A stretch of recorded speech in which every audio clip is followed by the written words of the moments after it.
Quero convidar você que trouxe aí a sua Bíblia para abri-la no Evangelho de Lucas, no capítulo 19. Vamos fazer a leitura do verso 1 até o verso 10.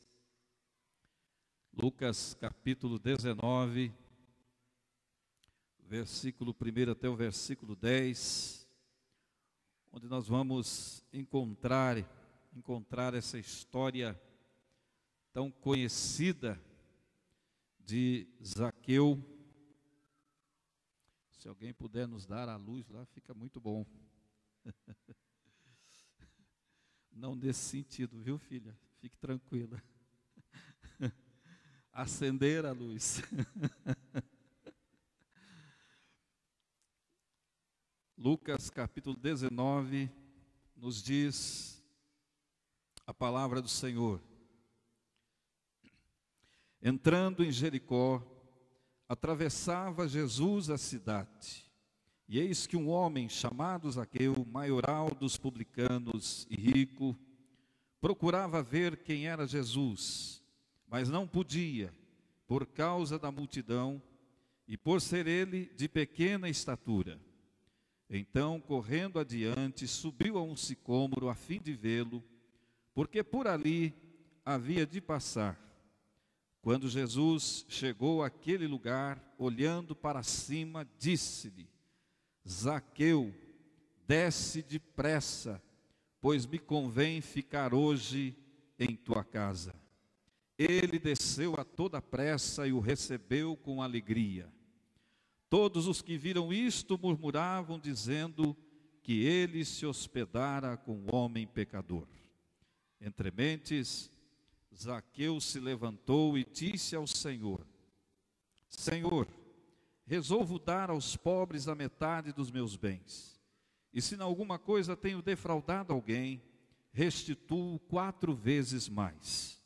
Então Jesus lhe disse: Hoje houve salvação nesta casa, pois que também este é filho de Abraão, porque o Filho do Homem veio buscar e salvar o perdido.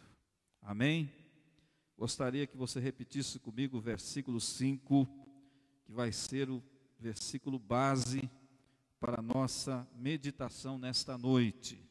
Todos juntos a uma só voz, versículo 5.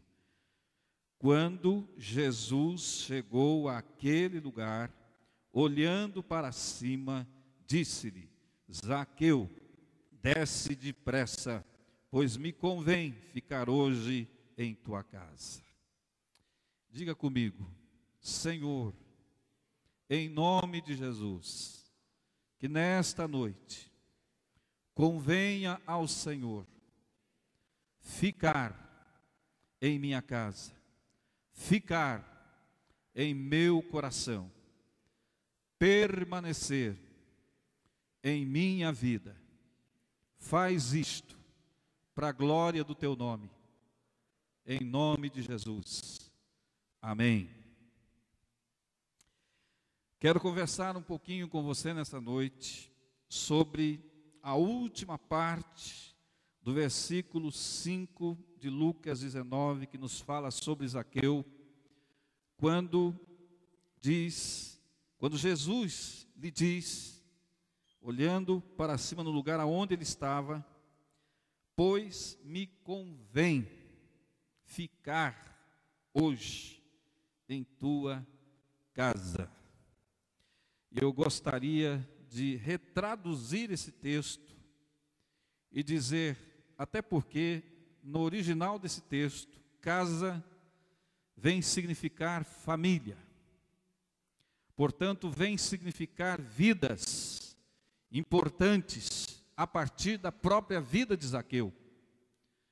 Quando Jesus disse: hoje me convém ficar na sua casa, na sua família, na sua vida. Diz assim para o teu irmão: meu irmão, Jesus vai entrar na tua vida. Meus amados, todas as ações de Deus são absolutamente premeditadas, preparadas, têm alvos definidos, têm propósitos estabelecidos. Nada do que Deus se propõe fazer acontece por acaso. Não tem a ver com situações meramente circunstanciais, de coisas do tipo, estava passando por aqui, como não tinha outra coisa para fazer, quando não tinha uma outra situação mais importante para ver, resolvi ficar aqui. Não, tudo que Deus faz, Ele faz premeditadamente, eu diria com primeiras, segundas, terceiras, quintas, enésimas intenções. Porque o grande alvo de Deus, o grande alvo do Senhor, é alcançar o seu coração. Pode dar um glória a Deus? Hoje eu estou com o meu coração muito alegre. Sabe por quê? Como sempre, a gente não combina absolutamente nada. Eu não fico aqui vistoriando ensaio, procurando saber o que estão cantando, o que não estão cantando. Eu sou tão surpreendido quanto vocês são na hora do louvor, com algumas músicas, algumas canções. E quando eles cantaram essa última canção, né, Quero Ser Tua Casa Favorita, eu falei, meu Deus, nós não combinamos nada. Mas o Espírito Santo combinou. Aliás, o Espírito Santo já tem tudo combinado. Se você pensa que de alguma maneira você vai surpreender Deus com alguma atitude sua, você se enganou, meu filho. Você se enganou, minha filha. Ele já tem tudo preparadinho para acontecer do jeito que Ele estabeleceu. Amém? O texto é absolutamente soberano quando diz, quando o próprio Jesus diz, pois me convém. E a palavra convir, o verbo convir aqui significa que Ele já tinha estabelecido um plano de viagem, que ao passar por Jericó, Ele chegaria na casa de Zaqueu, fosse o que fosse, houvesse o que houvesse. A palavra convém significa que Ele já tinha estabelecido um plano de salvação e de resgate para aquela vida. Agora, amados, quando a gente olha para um texto como esse, uma revelação dessa para o nosso coração, a gente precisa fazer algumas perguntas básicas para o Espírito Santo e para o próprio texto. O que faz Jesus entrar numa cidade, junto com a multidão que o está seguindo, parar debaixo de uma árvore, falar com o indivíduo que está pendurado na árvore e dizer para ele, hoje eu vou ficar na sua casa?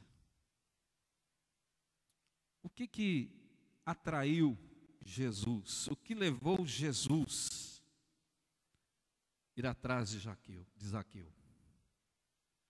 Eu vejo três coisas aqui.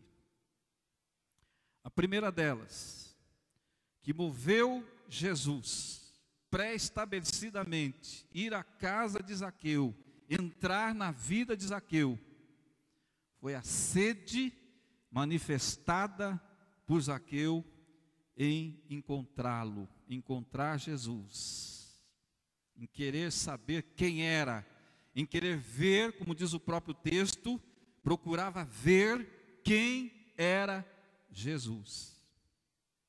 Eu vejo sede no coração de Zaqueu. Obviamente, naturalmente, uma sede movida pela curiosidade, pelos relatos, pelas informações, pela própria fama que Jesus já tinha, e que aonde Jesus chegava, evidentemente a sua fama o precedia, o antecipava naquele lugar. Mas havia uma sede dentro deste coração. E se você acha que nos dias de Zaqueu não haviam boas e excelentes possibilidades de religiões, você se engana, porque só naqueles dias estavam muito ativamente os fariseus, muito ativamente os saduceus, muito ativamente os escribas, todo o conselho judaico E naturalmente, embora talvez por ser um publicano estivesse fora desse contexto, ele, como um bom judeu, sabia, se quisesse saber mais sobre teologia, sobre Deus, sobre a religião da sua época, de como tentar um contato com o sobrenatural, um contato com o divino, contato com o sagrado, ele sabia onde buscar, o templo estava ali. Mas o fato é que o texto nos diz que apesar de todas essas religiões presentes ali nos dias de Zaqueu, ele tinha uma sede de conhecer um Deus real, verdadeiro, um Deus pessoal, um Deus que se importa verdadeiramente conosco, um Deus que se manifesta, se revela, que não tem medo de se relacionar com o homem pecador. Havia esta sede no coração de Zaqueu. Agora, amados, o que mais me impressiona na situação de Zaqueu é que, às vezes, eu vejo muito mais sede em gente que não está muito dentro do nosso contexto do que gente que, às vezes, está quase todos os domingos e todas as reuniões com a gente. Eu fico me perguntando, meu Deus, será que a gente tem tido essa mesma sede? A sede de Zaqueu era tão grande, queridos, que o texto diz que ele foi capaz de se expor ao ridículo. Eu fico me perguntando se de alguma forma eu estaria disposto, pelo desejo de comungar com Jesus, de estar com Jesus, de ver Jesus, de conhecer Jesus, o que eu de fato seria capaz de fazer. O que você de fato está pronto a fazer para declarar para Deus o quanto de sede de Deus você tem. Agora preste atenção.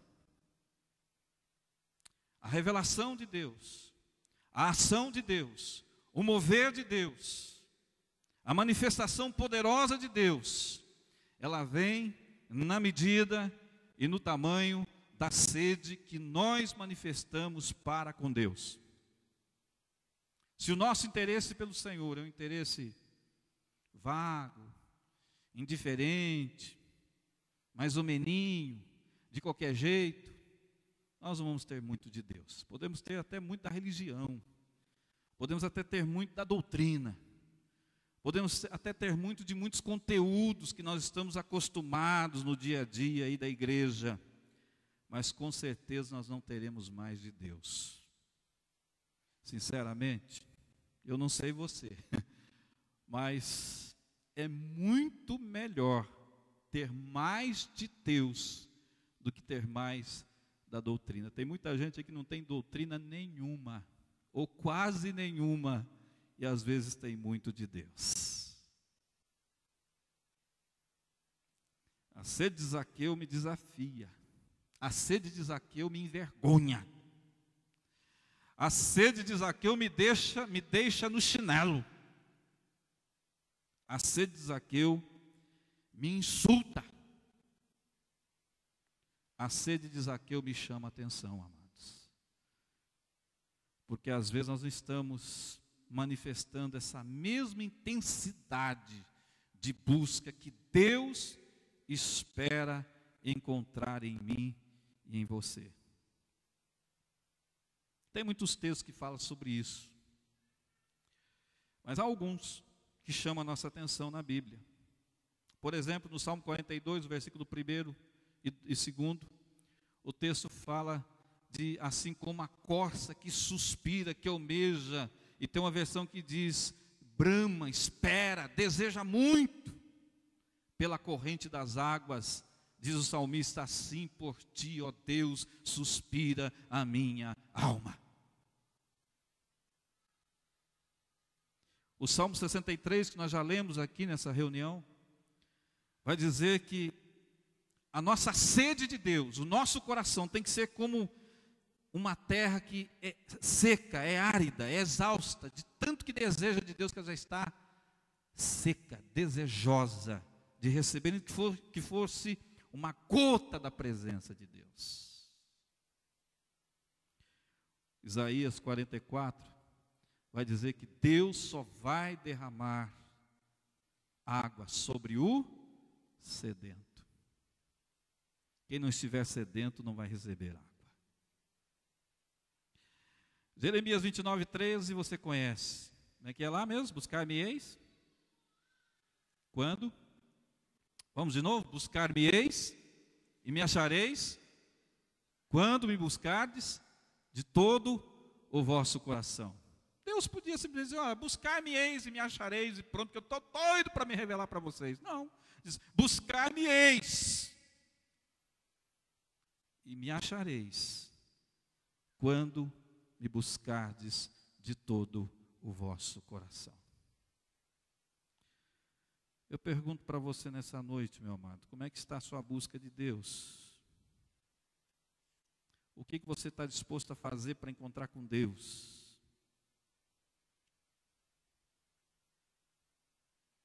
O que você está pronto para realizar? Para dizer, Deus, eu preciso de Ti desesperadamente. A segunda coisa que eu vejo nesse texto, queridos, que convinha a Jesus encontrar-se com Zaqueu, porque ele estaria se encontrando com um homem pecador. E aí, diga-se de passagem, como o próprio texto diz aqui no versículo 7, um homem publicamente reconhecido como pecador. Você já viu isso ou não? Aquele tipo de pessoa reconhecidamente, publicamente reconhecida como uma pessoa pecadora. Aquela pessoa que quando você começa a se envolver, desenvolver um tipo de amizade com ela, alguém chega e você vai, olha, toma cuidado com fulano, cuidado com esse povo aí não brinca não, esse povo aí não quer nada com Deus não, esse povo aí dá perdição, esse povo vai pôr você a se perder. Um homem reconhecidamente, era como se ele tivesse um diploma público, uma declaração pública, de que ele era um homem pecador. Todo mundo sabia da vida de Zaqueu. Naquela época não tinha Orkut, Facebook, e-mail e essas coisas modernas que a gente tem hoje, que as pessoas ficam sabendo da vida dos outros e tipo assim, vai jantar, põe lá no Face, agora vou dormir, põe lá no Face, agora estou roncando, põe no Face também. Essas coisas bobas, tolas. Eu estou de olho. Eu também lido com Face. Mas olha, amados, eu tenho aproveitado para fazer umas coisas assim, para ter umas oportunidades, fazendo um pequeno parênteses aqui, para ter umas oportunidades que eu com certeza não teria em outras situações e outras ocasiões. Quem tem acompanhado tem visto aí algumas pequenas inserções que de vez em quando eu faço assim, tipo assim, né? Estou na parada, estou no ar. Eu posso não me manifestar, mas eu estou vendo tudo.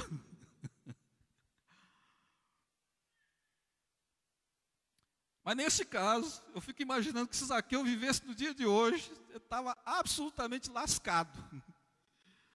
Porque seria uma coisa assim, de tipo de via satélite, para o mundo inteiro saber que ele era um homem pecador. Pensa num camarada perdido, acabado. Que não dá para confiar de jeito nenhum. Mas é exatamente esse tipo de homem que vai atrair a presença de Jesus. Aí você vai loquear, né? Porque você vai falar assim, peraí, pastor, pelo amor de Deus. Como é que é isso? Eu lhe explico. O problema está no modo como a gente vê as pessoas. O problema está no modo como as pessoas também nos veem. E há algumas coisas interessantes nesse sentido. Tem algumas pessoas, por exemplo, irmãos, que não precisam nem aceitar Jesus, nós já colocamos o céu direto. Ai, fulaninho é tão bonzinho, é tão maravilhosinho, é tão isso, é tão aquilo. Ai, como aquela pessoa é tão boa. Com certeza, quando morrer, vai para o céu. Vai nada, se não aceitar Jesus, vai para o inferno. Pronto, falei. bonzinho. Ninguém entra no céu porque é bonzinho. A gente entra no céu porque tem Jesus. A gente entra no céu porque confessa o pecado. A gente entra no céu porque a gente acerta a vida com Deus. Há outros que a gente já coloca no inferno. Esse não tem jeito, pastor. Nem perca o seu tempo, nem receba no seu gabinete pastoral, nem vá na casa dele. Eu me lembro com muita tristeza, quando eu estava começando o meu ministério, há quase 30 anos atrás, uma cidade próxima da nossa, lá chamada Andradas, na gloriosa Minas Gerais. Uma igreja, alguns irmãos da igreja resolveram fazer uma campanha evangelística, um trabalho evangelístico, irmãos. Elegeram lá um bairro e resolveram ir na direção daquele bairro. Pasmem os irmãos, e o pastor deu uma chamada geral naquela moçada e disse assim: eu não quero que vocês vão na direção daquele bairro, porque aquele bairro é periferia, aquele bairro ninguém presta, aquele bairro só tem prostituta, aquele bairro só tem ladrão, aquele bairro só tem bandido. É melhor vocês não se meter com essa gente não, é melhor vocês não entrar nesse lugar não.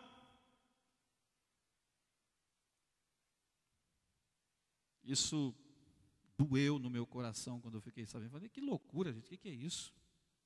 Quem de nós aqui, em sã e absoluta consciência, tem o direito de dizer, nessa casa você entra porque precisa de Deus, naquela casa você não entra porque não adianta, o inferno já tomou conta. Esse é o nosso problema, irmãos. É como a gente vê as pessoas e como as pessoas nos veem. Jesus olha para aquele homem pecador e vê, tem jeito. Mas o povo daquela cidade, de Jericó, olha para a vida daquele homem e inclusive critica Jesus. Como pode Jesus entrar na casa de um homem pecador? Será que ele é profeta mesmo? Será que ele é o Messias mesmo? Começa a duvidar da integridade divina de Jesus. Porque afinal de contas, ele se hospedara com um homem pecador. Cuidado com isso, irmão. Às vezes, nós achamos que nós somos muito curadinhos, sadios, arrumadinhos, bonitinhos demais. Mas eu quero dizer para você que tanto eu quanto você somos pecadores. Na integralidade da palavra pecado. Nascemos pecadores, vivemos como pecadores e morreremos pecadores. Agora só seremos salvos se a graça de Jesus de fato tem nos alcançado. Senão, vamos pecadores arrumadinhos para o inferno. É duro isso? É. É complicado isso? É, mas é a verdade. Sem falar no problema do conceito de pecado que nós temos. Tem pecado que a gente olha para ele, não, pastor, isso é um pecadinho, nem chame para conversar, não perca seu tempo, isso é coisa dessa moçada, é coisa dessa gente, é coisa desse povo, não perca trabalho, não tenha trabalho com isso. Isso é um pecadinho de nada. Uma mentirinha branca, uma coisicazinha de nada, que não vai fazer absolutamente nada contra a pessoa, que não vai lamear o nome da Santa Madre Igreja Presbiteriana, e nem dos nossos diletos membros do ilustre conselho. Pois eu digo para você que o que nos mata não são as grandes coisas. Sabe por quê? Porque de modo geral, as grandes coisas a gente evita. Ninguém quer trombar com uma carreta, evidentemente. Mas às vezes um cachorrinho que passa na frente e não está nem aí, de repente se perde do volante, capota e pabuf, já era. Cuidado com as pequenas coisas. Não são os grandes pecados que muitas vezes nos afastam de Deus, mas são os pequeninos pecados do dia a dia que vão cauterizando a nossa consciência. A gente acha que não tem problema nenhum, não vai dar nada, uma coisiquinha de nada. E quando a gente menos espera, a gente está com lama até o pescoço, para não dizer para cima do pescoço.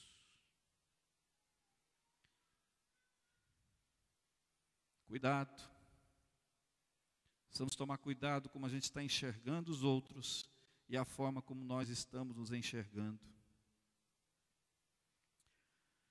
Deus odeia, detesta, abomina, tem ojeriza, tem náusea do pecado.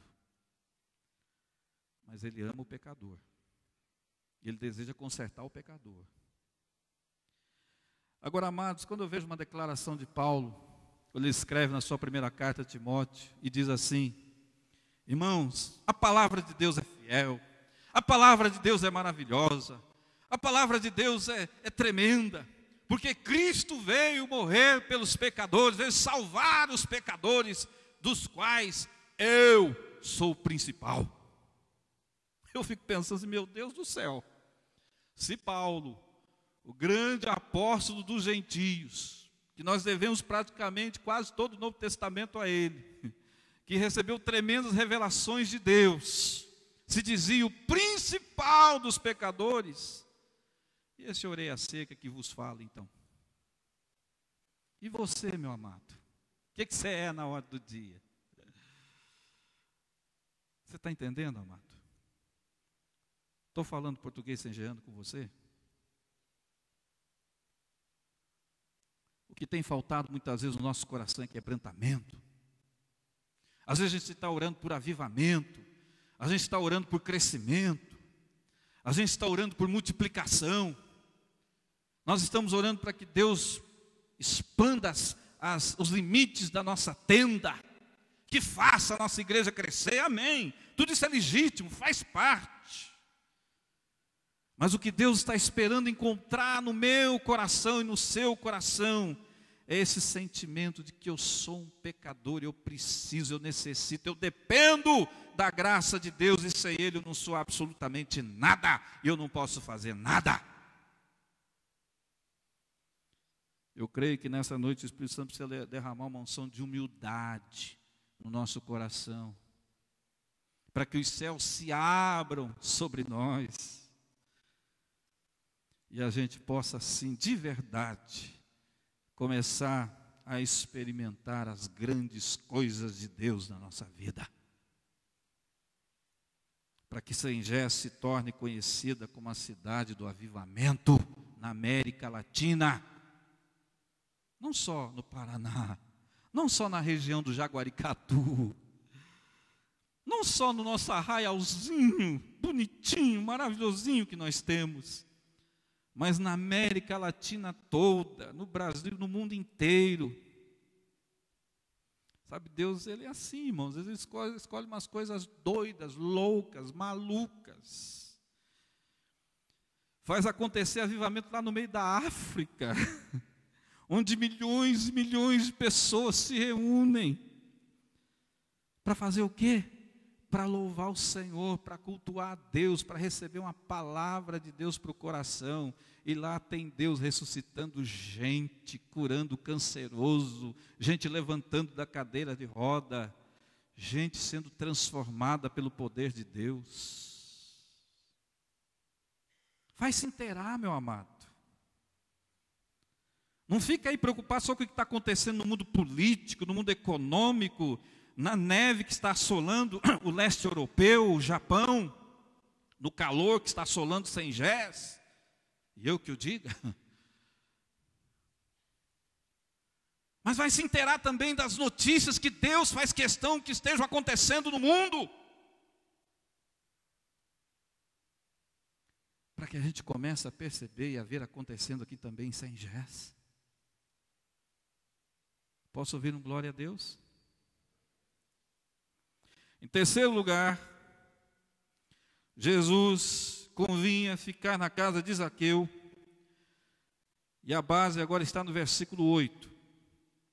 Jesus encontra um homem verdadeiramente arrependido. Eu costumo dizer que eu sou apaixonado por essa palavra entre mentes. Ela não tem muita tradução no português. Não existe não tem gente corajosa para tentar traduzir essa palavra. Eu não achei ainda. Mas ela é bonita. Ela resume. Ela abarca um espaço de tempo, de palavras nunca registradas, mas que foram ditas com tanta autoridade espiritual por Jesus ali, que essas palavras penetraram como flechas naquele coração e gerou um arrependimento sincero no coração desse homem. Olha o versículo 8. Entre mentes, Zaqueu se levantou e disse ao Senhor. E Lucas faz questão de registrar o termo Senhor, para dizer que ele sabia diante de quem ele estava, do Deus Todo-Poderoso encarnado em Jesus. Ele disse: Senhor, vamos ler juntos? O que Zaqueu disse? Senhor, resolvo dar aos pobres a metade dos meus bens, e se em alguma coisa tenho defraudado alguém, restituo quantas vezes? 4 vezes mais. Eu queria ponderar 2 coisas com você aqui. A primeira delas, que isso não é um comportamento normal de rico. Aliás, essa semana eu fiquei muito surpreendido. Eu estava assistindo o Jornal da Manhã, bem de manhã, e saiu a notícia de um empresário de transporte, da área de transporte nos Estados Unidos, que resolveu vender a sua empresa. E ele apurou lá, naturalmente, os milhões, eu não me lembro agora quantos, mas muitos milhões daquela empresa. E sabe o que ele fez, irmãos? Ele dedicou 15 milhões de dólares para gratificar a todos os seus funcionários que trabalharam com ele naquele período. Eu estava até orando a Deus e pedindo a Deus que Deus confirmasse ou não essa palavra para hoje. Quando eu vi essa notícia, eu falei: Jesus, é a palavra que o Senhor me deu. Olha um Zaqueu aí. Zaqueus existem, gente. Essa semana apareceu um lá nos Estados Unidos. Mas eu quero dizer para você que, via de regra, isto é uma exceção, porque normalmente rico age da seguinte maneira: toda conversa que você tem com o rico é que não vai dar, que não tem, que o negócio está complicado, que o mercado está assim, que o mercado está assado, que as bolsas na Bovespa baixaram, ou lá na Bolsa de Nova York aconteceu não sei o que lá, e porque a neve agora lá no leste europeu vai complicar toda a negociação de isso e daquilo, e o panorama financeiro para 2012 é um panorama difícil, complicado. Vai ouvindo esses economistas por aí para você ver. E a gente começa a conversar com gente rica, a vontade que a gente tem, fala: pelo amor de Deus, passa lá no mercado, pega uma cesta básica para você. Verdade. Porque chora com tanta destreza, com tanta capacidade, que a gente fica condoído.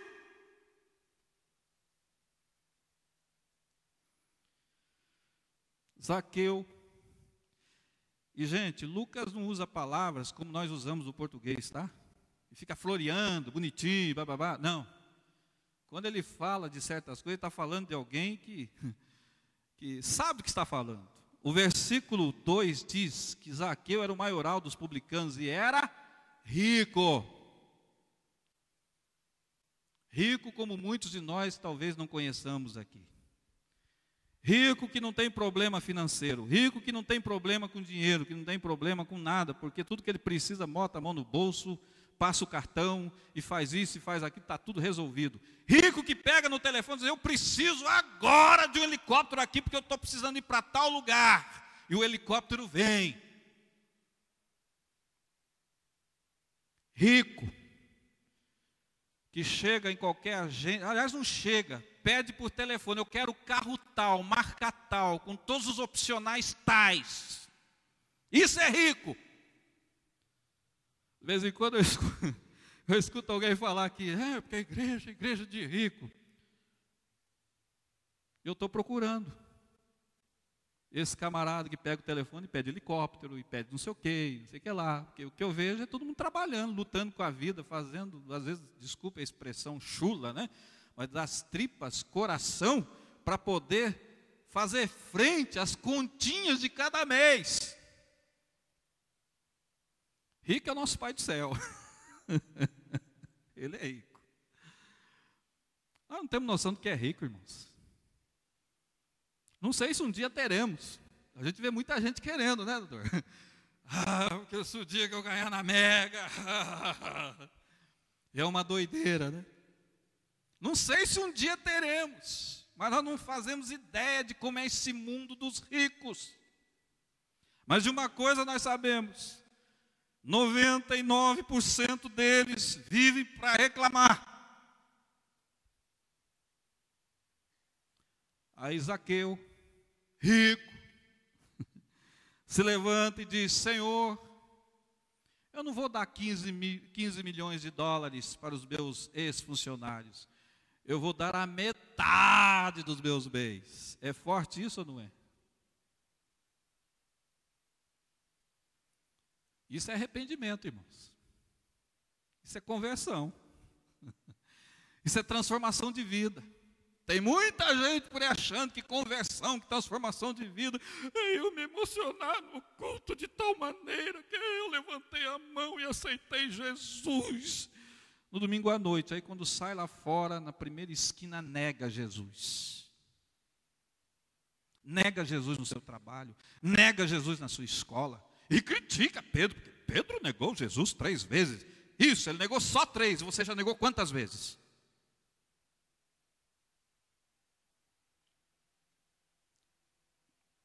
Se você ouvisse o que às vezes eu ouço, você não se escandalizaria com a minha indignação.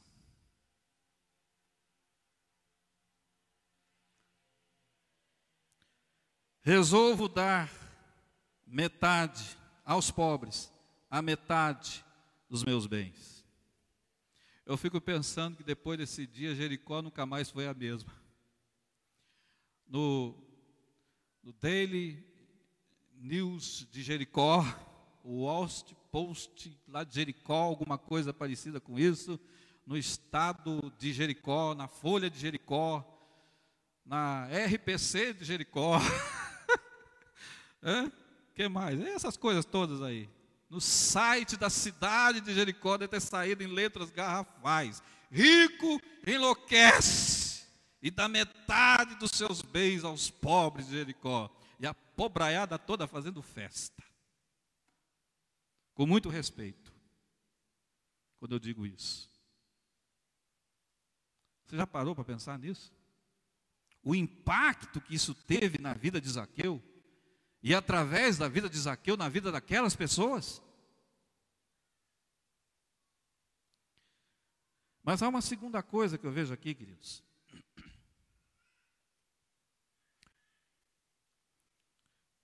Aí Zaqueu diz agora: e se em alguma coisa tenho defraudado alguém, e se sabia que tinha, porque todo mundo sabia publicamente que até a riqueza de Zaqueu não era assim. Se ele tivesse que passar pelo crivo da Polícia Federal, de umas coisas do imposto de renda, aquelas coisas todas, ele ia ter problema, e problema sério. Mas o fato é que ele diz: e se em alguma coisa tenho defraudado alguém, restituo 4 vezes mais. Essa restituição que está lá em Êxodo capítulo 22, versículo 1, que fala que quando alguém tomasse alguma coisa de alguém, fosse o que fosse, deveria devolver o que tomou e mais 4. Tomou uma ovelha? 5 ovelhas. 2 bois? 10 bois. 4 vezes mais. E o que a gente vê hoje? Até o nosso comportamento diante de Deus, quando vai confessar pecado, irmãos, é diferente. Senhor, eu sei que eu sou um pecador. Eu sei que eu sou miserável. eu sei que eu preciso da tua misericórdia, mas Senhor, a carne é fraca. Pronto, já resolveu tudo. O termo a carne é fraca é maravilhoso, resolve todos os problemas de pecado que você tem. É ou não é verdade? Senhor, aí psicologiza, né? Freudianamente, porque papai foi um homem duro, mamãe foi dominadora, meus irmãos mais velhos não me entendiam, não me compreendiam, por isso eu saí assim, sequelado.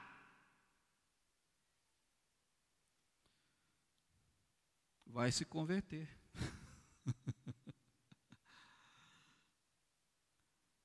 Ficam tentando se justificar.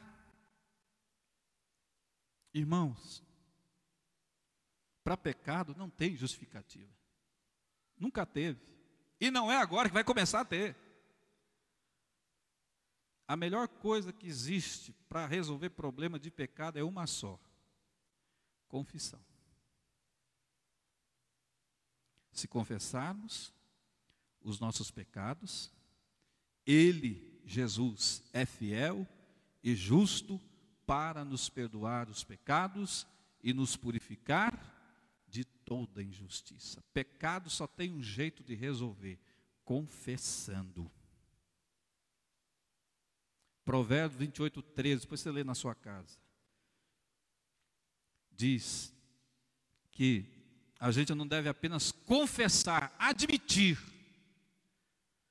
mas precisamos deixar o pecado. Quem apenas confessa, mas não deixa, jamais prosperará. Agora, se eu perguntar, quem é que quer prosperar? Não precisa nem perguntar, né?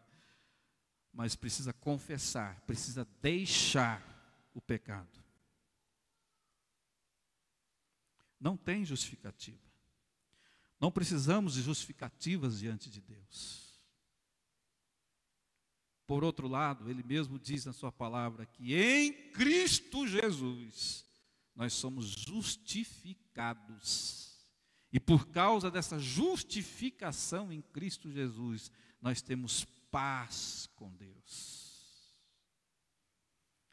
E como funciona isso? Você confessa, reconhece, acerta a vida, segue com Deus, bola para frente, e procure servir o Senhor. Eu fico profundamente lamentoso porque a gente não encontra outro texto falando de Zaqueu, como em algumas situações encontro de outros personagens, né? Como eu gostaria de ver um capítulo falando assim, como foi a vida de Zaqueu depois na vida familiar, como foi a vida de Zaqueu na vida empresarial, ou lá na vida como funcionário do Estado, né? Como foi a vida de Zaqueu depois disso. Mas não precisa também, porque diante dessa declaração de Jesus, dá para a gente perceber como foi. Versículo 9 diz: hoje houve salvação nesta casa, pois que também este é filho de Abraão. Porquanto o Filho do Homem veio salvar e buscar o perdido. Amados, daqui a pouquinho, já nós vamos partilhar da ceia do Senhor. Eu pergunto para você nessa noite, como é que você está diante de Deus? Porque é muito fácil a gente olhar para Zaqueu, porque Zaqueu era pecador, porque Zaqueu roubou todo mundo, porque Zaqueu fez isso, Zaqueu fez aquilo. E a gente às vezes se esconder atrás de um encapeamento religioso, sabe? Não, mas eu estou aqui, eu sou religioso. Não, Deus não está precisando de religioso não, irmãos. A Bíblia diz que Deus procura adoradores. Deus procura gente que se relaciona com Ele. Deus procura gente de corações quebrantados. Deus procura gente que quando se vê diante do pecado e quando acaba cedendo ao pecado, volta com o coração espedaçado e diz: Deus, por favor, me perdoa. Porque o problema não é o que eu fiz ou deixei de fazer, mas é aquilo que eu fiz diante da tua face, perante a tua face. E a Bíblia diz que Deus não resiste um coração quebrantado. Amém? Por favor, o conjunto de louvor, apenas uma canção, uma pequena canção. E eu gostaria de dizer para você que nessa noite o altar do Senhor está aberto para você, que deseja fazer um concerto com Deus. Irmãos, eu disse de manhã que este ano é um ano em que o propósito que Deus colocou no nosso coração é consolidar os que estão aqui dentro, preparar os que estão aqui dentro, para buscar aqueles que estão lá fora. E essa consolidação passa pela via da purificação, pela via da confissão, pela via do reconhecimento, pela via do quebrantamento de coração, pela via do desejo de estar servindo a Deus, de se relacionar com Deus, muito mais com Deus do que propriamente com uma igreja. Então eu quero dizer para você que deseja isso, tem essa sede manifestada no teu coração nessa noite. Eu gostaria de orar com você nessa noite, rapidamente, porque nós vamos celebrar a ceia do Senhor. Ter uma oração única, rápida aqui nesse momento, mas que ela seja certeira, como flechas que singram aos céus e que te põem de pé diante de Deus, onde o fogo purificador de Deus vem, não para te destruir, mas para podar, para queimar aquilo que não agrada a Deus, para restituir aquilo que o diabo despedaçou de você, usurpou de você, para fazer com que você saia daqui hoje restaurado, restaurada, curado. O sangue de Jesus é o melhor remédio para a nossa restauração, porque a Bíblia diz que o sangue de Jesus nos purifica de todo o pecado. Então, meu amado, sai do teu lugar agora, sem detença, vem até o altar de Deus aqui nessa noite, e diga que você, nos entrementes do que o Espírito Santo falou com você nessa noite, você quer em nome de Jesus, uma mudança, uma transformação na sua vida, que você não quer mais ser o mesmo, a mesma pessoa, mas assim como Zaqueu, naquele momento de resolução, agradou tanto o coração de Deus, você possa fazer o mesmo nessa noite em nome de Jesus.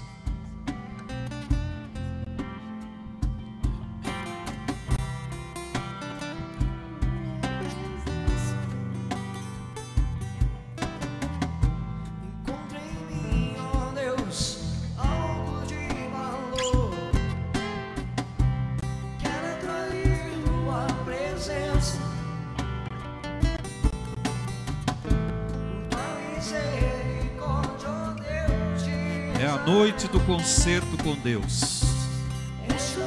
É a noite da renovação da aliança com o Senhor. Vamos colocar em pé, igreja. Aleluia. Tem mais alguém? Pode vir. Venha ao altar do Senhor.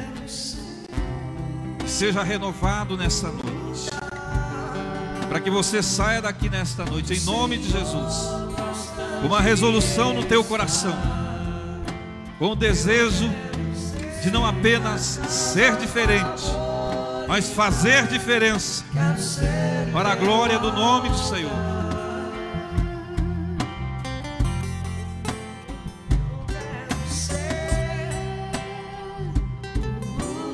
Espírito Santo de Deus, obrigado, Senhor, pela revelação da Tua palavra nessa noite. Obrigado, Deus, pelo Teu amor imenso, pela Tua misericórdia tremenda, pela forma gloriosa com que o Senhor se manifesta sobre as nossas vidas.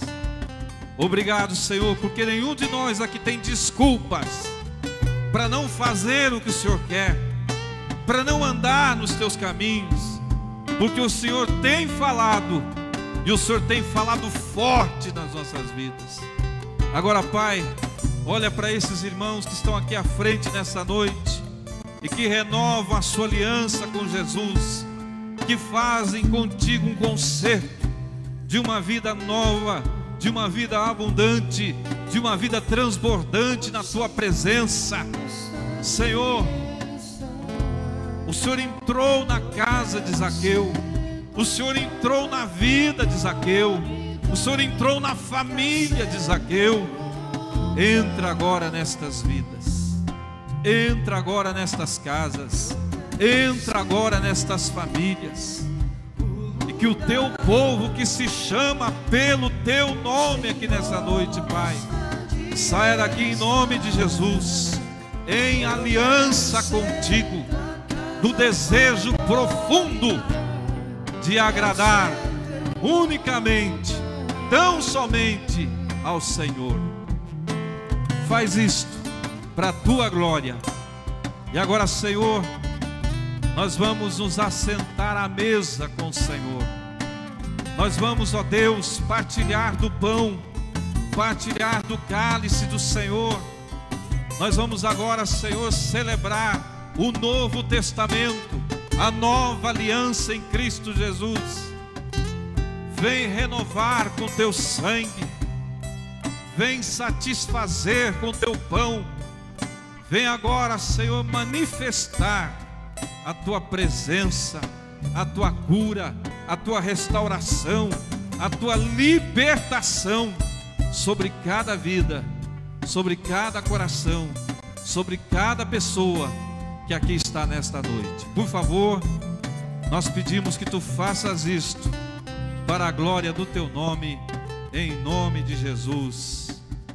E o povo de Deus aqui nesta noite diz: amém. Amém.